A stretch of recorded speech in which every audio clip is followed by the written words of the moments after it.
Hello guys, അപ്പോൾ ഇന്നത്തെ ഒരു വീഡിയോ എന്ന് പറയുന്നത് get ready with me for കോളേജിൽ പോകൽ. കോളേജിൽ പോകുമ്പോൾ ഞാൻ സിമ്പിളായിട്ട് ഒരു മേക്കപ്പ് ചെയ്യാറുണ്ട്. ആ ഒരു മേക്കപ്പാണ്. ശരിക്കും പറഞ്ഞാൽ മേക്കപ്പിനെ കുറിച്ച് ഒരു ABCD പോലും എനിക്കറിയത്തില്ല കേട്ടോ. ഫസ്റ്റ് തന്നെ ഞാൻ മുഖം ഒന്ന് ക്ലീൻ ചെയ്തു ഫേസ് പാക്ക് ഉപയോഗിച്ച്. പിന്നെ ഞാൻ അടുത്തതായിട്ട് ഉപയോഗിച്ചത് സെറ്റാഫിലിൻ്റെ മോയ്സ്ചറൈസേഷൻ ക്രീമാട്ടോ. ഈ സെറ്റാഫിലിൻ്റെ മോയ്സ്ചറൈസേഷൻ ക്രീം എനിക്ക് ഭയങ്കര ഇഷ്ടമാട്ടോ. കാരണം മുഖത്ത് ഭയങ്കര ഹൈഡ്രേഷൻ ആയിട്ട് തോന്നിക്കുകയും ചെയ്യും, നല്ലതായിട്ട് തോന്നിയിട്ടുണ്ട്. പിന്നെ അതെ, കൺമഷി ചെയ്തില്ല എൻ്റെ മെയിൻ ആട്ടോ. എനിക്ക് എവിടെ പോയാലും കണ്ണ് എഴുതണം. പിന്നെ അടുത്തൊരു ലിപ്സ്റ്റിക് ആട്ടോ. ലിപ്സ്റ്റിക് ഞാൻ അങ്ങനെ ഡെയിലി യൂസ് ചെയ്യാറില്ല, ഇന്നൊരു വീഡിയോയ്ക്ക് വേണ്ടി ചുമ്മാ എടുത്താട്ടോ.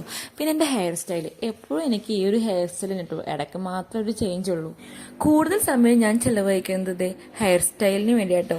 ആദ്യം ഞാൻ കുറേ പല പല മോഡലിലൊക്കെ ഹെയർ സ്റ്റൈലൊക്കെ സെറ്റാക്കും. അതൊന്നും എനിക്ക് ഇഷ്ടപ്പെടില്ല. എനിക്കിത് ഇഷ്ടം ഈ ഒരു ഹെയർ സ്റ്റൈലാട്ടോ. പിന്നെ അടുത്തത് വാച്ച് എന്തായാലും ഇമ്പോർട്ടൻ്റ് ആണ്. കാരണം എനിക്കത് ഇട്ടിട്ടില്ലെങ്കിൽ എന്തോ പോലെ ആട്ടോ. അതുകൊണ്ട് എന്നും വാച്ച് ഞാനിടും. പിന്നെ ഐഡന്റി കാർഡ്, ഇതില്ലെങ്കിൽ ക്ലാസ്സിൽ കയറ്റൂല. ഇത്രയുള്ള ഇന്നത്തെ വീഡിയോ. ബൈ.